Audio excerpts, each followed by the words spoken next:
Ah, the American dream. The same one that shines in advertisements and Netflix series. The land of opportunity, where all you have to do is download an app, turn on the car, and voila, you become your own boss. How wonderful, isn't it? Work when you want, earn as much as you want, and sleep when you can, but no one tells you what comes with this premium package of modern capitalism. Stress, loneliness, and a gas tank that seems to drink more than a driver on a day off. It all starts with the promise. Become an app driver and achieve your financial freedom. Freedom. Yes, the freedom to choose between eating today or paying car insurance tomorrow. You download the app full of hope, clean your car, put on that fake lavender air freshener, and think, now go. But you soon realize that the app isn't a boss. It's a general. He gives you orders, watches you, evaluates you, and even humiliates you with those 5 stars. 5 stars. Because, after all, your dignity now depends on a rating given by someone munching on French fries in the back seat. You drive 10, 12, sometimes 14 hours a day. Your car already calls you coworker. And the GPS, it's your only faithful friend. He talks to you more than your own family. And when the passenger gets into the car and asks, "So, you do this full time?" you smile and reply, "No, it's just until the app decides to give me a raise." But deep down, you know, increase. Only the price of gasoline. Ah, the passengers, each with their own way of testing your patience. You have what comes in talking on the phone like you're on a podcast. There's a drunk who thinks the back seat is life's confessional. And then there's the classic, the one who gives you a 50-cent tip and even says, "God bless you." Yes, because apparently God needs to reward you for what the passenger didn't want to pay. You do the math. Made $250 that day. Sounds good, right? Even subtract the gas, the tax, the wear and tear on the car, the oil change, and the snack you bought at the drive-thru because you didn't have time to stop for food. In the end, you realize you worked 14 hours to earn enough to pay for park. And if you complain, that miracle coach still appears and says, "You just need to think positive." Sure, I'll think so positively that maybe the tire will inflate itself again. The app watches you. He knows how many minutes you stood still. Do you know how many kilometers you have driven? Do you know how many times you took a deep breath in anger when the passenger asked for a $3 ride 20 kilometers away? And if you refuse, he punishes you. Yes, when? Because the algorithm has feelings and loves to see you sweating to maintain the average. He's the only boss in the world who doesn't sleep, doesn't eat, and still punishes you in silence. Capitalism too. Zero calls this flexibility. No one shows the driver who sleeps in the car, lying on the front seat with his cell phone in his hand. No one talks about the fear of being robbed on a night run, or back pain after 300 miles. But on Instagram, everyone is happy. Work with freedom. Freedom to work until your body gives out. Freedom to dream of a vacation that never comes. Being a ride-hailing driver in the United States is more than just driving. It's about surviving. It's balancing the steering wheel with hope and the bench with exhaustion. And when the app says, "You are offline," you smile. Because, for a few minutes, it reminds you what it is to be human. But calm down. Don't give up. After all, who needs free time, regular sleep, or a social life when you can experience the glory of taking strangers to the airport at 3 in the morning for $12? So, if you also believe in the American dream, be careful not to wake up driving. Leave a like, subscribe to the channel, and comment. I'm driving my own downfall in style. Maybe the algorithm will give you 5 stars. Everyone talks about the physical exhaustion of driving all day, but no one talks about the real weight that the driver carries, the emotional one. That mix of anxiety, exhaustion, and a hint of despair, disguised as motivation. You look in the rearview mirror and ask yourself, you spend the whole day hearing voices, but none of them hear you. Each passenger is a chapter in a book you never asked to read. There's the guy who talks about his dream job, the woman who complains about her husband, the teenager who doesn't even take off his headphones to say good morning. And when the car is empty, silence embraces you. But it's not a good hug. It's that heavy silence that seems to remind you how fast the world moves. And you're still stuck in traffic. The loneliness is so great that you start talking to the GPS. And the worst part, he's the only one who answers you. In modern religion, the driver has a new god, the app. Omniscient, omnipresent, and completely merciless. He decides when you will make money, when will you rest, and how long will you doubt yourself. You wake up and, before even saying good morning, you open the app, not to watch the races, but to see if it still exists, if it is still worthy of working. And when he disconnects you without explanation, you understand the true meaning of the word divine punishment. Social media is full of inspirational stories. Drivers who bought houses, cars, yachts, and even peace of mind. But no one shows part 2, those who sleep inside the car, those who cry, parked in a Walmart at 2 in the morning. Or those who work 18 hours a day and still say, it's enough to live. You see videos of gurus saying, work hard, do more races, and you think, more? I already drive to my dreams. The ad said, be your own boss. But no one told you that your boss is now an app that talks with him. You are free. Yes, free to get stuck in traffic, free to have back pain, free to choose between working 10 hours or 14. And the most curious thing is that the freer you are, the more trapped you feel. Stuck in fear of turning off the app, stuck in the idea that maybe this is the only way to survive. Over time, you stop thinking, just drive. The brain goes on autopilot. You don't feel time passing. Day, night, day. All the same, the sound of notifications blends with the heartbeat, and each accepted race feels like a small dose of emotional anesthesia. Until one day, you realize you no longer remember the face of the person who took it, not even your own mirror. But why don't you get another job? Do you earn well? But it must be nice to drive around, right? Yes, it's great, especially when the passenger vomits on the seat. Or when you get a flat tire at 3 a.m. in the middle of a neighborhood that your GPS swears is the fastest route. But you smile, because being an app driver is also acting. You put on a fake smile and deliver a perfect run, even when, inside, you're begging for that to be the last passenger of the day. The driver's mind is shaped. He learns to endure the absurd, to swallow fatigue, and to laugh at chaos. Laugh because crying would be more work, and little by little, identity dissolves. You stop being Joe, Carlos, Marcos, and it just becomes the 9-star driver, a number, a ranking, a grade. And the worst part is that you start to believe that it's really worth it. One day, between one run and another, you park, look up at the gray sky and think, I came here looking for freedom, and ended up trapped inside a car. And it is at this moment that the silence changes tone. It stops being empty and becomes reflection. You realize the problem was never the car, the passenger, or the app. It was the lie sold as freedom. The idea that working non-stop is synonymous with success. But calm down. No need to cry. After all, you can still become a diamond in the app. Just drive 3 times as much, sleep twice as much, and smile and pretend you love every ride. And if nothing works out, maybe you can create a YouTube channel to tell all about it. Oh, wait, someone already did that. So before you start the car again, leave a like, subscribe to the channel, and comment.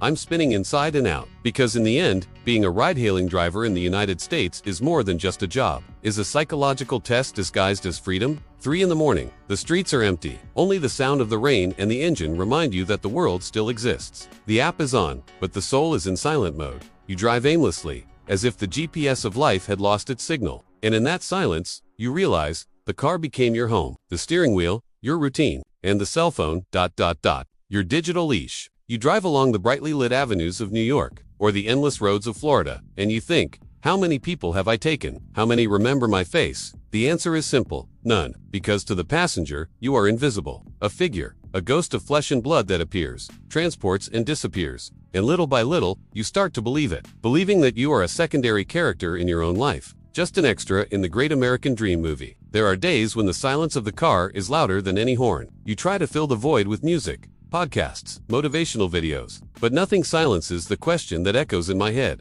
How long will I live to ride, and ride to live? The mind gets tired, the body can handle it, but the spirit begins to fade. And then comes the collapse. Not a scream, not an explosion, but that kind of silent breakdown that disguises itself as an it's okay. One day, the car broke down, and along with it, the only structure that still supported you. 5 stars for sincerity.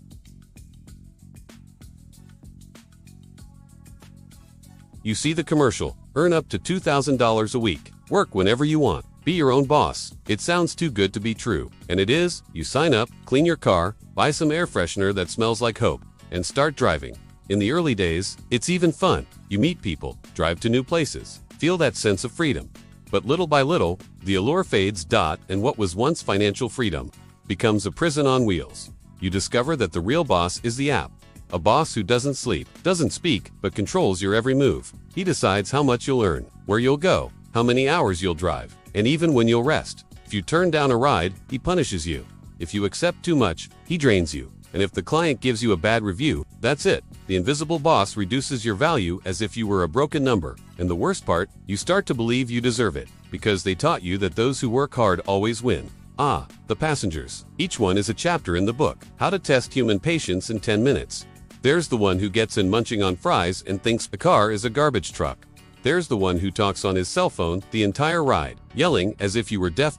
And the classic, the one who gives a 50-cent tip and even says, God bless you. Yes, because apparently God needs to compensate for what the passenger didn't want to pay. And when you try to smile and be friendly, you remember that any wrong word can cost you half a star. Because today, your dignity is worth 4.9 stars. Gas prices go up. Profits go down.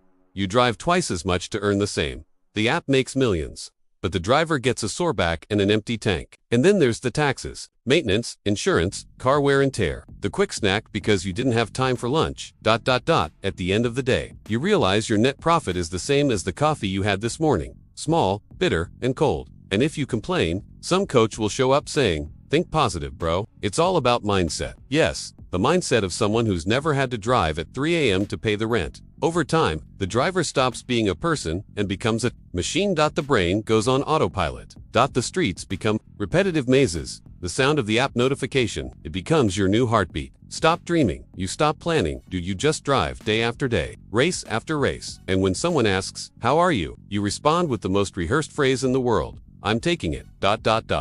Literally. No one talks about loneliness, of the silence between one ride and the next, of the cold that seeps through the window while you wait for the next call. You start talking to the GPS, and honestly, it's the only one that responds. Sometimes, you catch yourself looking in the rearview mirror, and what you see isn't you. It's a tired, faded reflection. Someone who always seems late for something that will never arrive. You don't have a boss, but you're watched all the time. The app knows where you are, how long you've been standing still, how many rides you've declined, how many smiles you've given, and how many seconds you've been offline. That's a kind of prison that doesn't need bars. All it needs is an algorithm. And, worst of all, you accept it, because they convinced you that this is freedom. In the beginning, you came to the land of opportunities. Now, you realize that opportunities are trapped inside an app.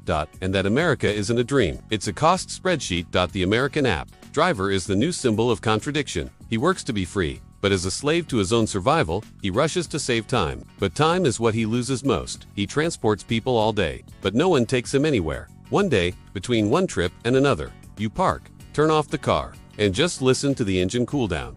That vibration of silence seems to call you back to reality. You realize you've become part of a cycle that never ends. That your life is measured in miles, ratings, and liters of fuel. And there, in the darkness, you understand, the true toll of freedom is exhaustion, and the price of autonomy is loneliness. But calm down. Don't despair. After all, being an app driver in the United States is a spiritual experience. You learn patience, endurance, and how to survive with a smile while the car seat sinks along with your hope. So, if you're thinking about becoming a driver, go for it. Because nothing represents the American dream better than driving while the system profits from your fatigue. Dramatic pause. Sound of the engine shutting down. But, before you leave the video, like it, subscribe to the channel, and comment below. I'm still driving, but I don't know where. Because maybe, just maybe, the algorithm understands that there's also a human being behind the wheel.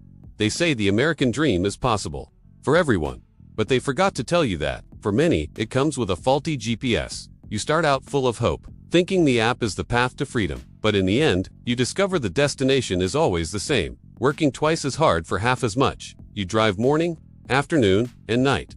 The car seat has molded to your body. Your phone has become an extension of your hand, and the sound of notifications is the only heartbeat the system allows you to feel. And when the passenger says, "Wow, it must be nice to meet so many different people, right?" you respond with an automatic smile, the same one that's pre-programmed along with desperation. Yes, it's wonderful, especially when that different person is a drunk vomiting in the back seat at 2 a.m. The app driver is the only human being who believes in the myth of flexible work, but lives trapped in an algorithm that changes moods faster than the Florida weather. The app says, you're your own boss, but the real boss is the map.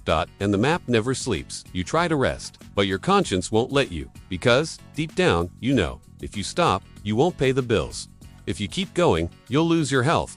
And if you complain, you still here, but at least you have a job, right? Ah yes, the privilege of working 80 hours a week and still being grateful. The same privilege that makes you smile as you fill up your car with borrowed money. Narrator deep voice, almost religious tone. In modern America, we don't pray to God anymore. We pray to the app. You wake up and check your balance. How many rides today, Mr. Algorithm? It doesn't answer, but when you hesitate, it punishes you. The driver prays for long rides, dynamic fares, and polite passengers. And when one of these miracles happens, the driver thanks you. Thank you, Mr. Uber Glory to lift. Yes, well, yes. This is the faith of the new century, believing that an app that makes billions in profits will suddenly care about your fatigue. Every day is a play. You wake up, put on the invisible uniform of hope, and rehearse your role as the happy and resilient driver. The audience, passengers in a hurry, grumpy, and always right. The costume, a tired smile, and the blank look of someone who already knows the end of the story. And at the end of the show, the applause comes in the form of a tip. 10 cents. Yes, 10 cents because the audience is demanding, but thrifty. And when the passenger closes the door and leaves, you remain there, with the sound of silence and the smell of gasoline, waiting for the next act. Deep down, the driver still dreams. He dreams of saving money, changing cars, having his own business, changing his life, but the dream is expensive. And sleep, even more so. Because those who drive to survive don't sleep, they doze. Those who work 14 hours don't live, they resist. And those who trust the system learn early to laugh so as not to cry. In the United States, the ride-hailing driver is invisible. Everyone sees him, but no one sees him. He's that figure that appears when you need him and disappears when you arrive. A four-wheeled angel with no name, face, or story, just a note. And when someone finally asks, "But why do you do this?" he answers with uncomfortable sincerity, "Because I still believe it can get better." Spoiler, it doesn't get better, but calm down, there's hope. Companies promise autonomous cars. Yes, soon the driver will be completely free for good, because he'll be replaced by a machine. And then the app will finally reach perfection. Workers who don't complain, don't sleep, and don't ask for a raise. Until then, the driver continues to smile, sweat, and be grateful for the opportunity to be exploited in style. After all, exploitation with an app is innovation, isn't it? Ultimately, being an app driver in the United States is the new American dream. Beta. No job security, no health insurance, no rest, but with a lot of learning about the art of pretending. Everything is fine. You learn to live with the absurd. To laugh at your own exhaustion, to be thankful for not having a boss, even with 1,000. And the greatest irony of all, you transport people to job interviews, expensive dinners, business meetings, while your own destination is always the same, the next ride. But wait, before you turn off the car, turn off the illusion. If you've ever experienced something like this, like and subscribe to the channel.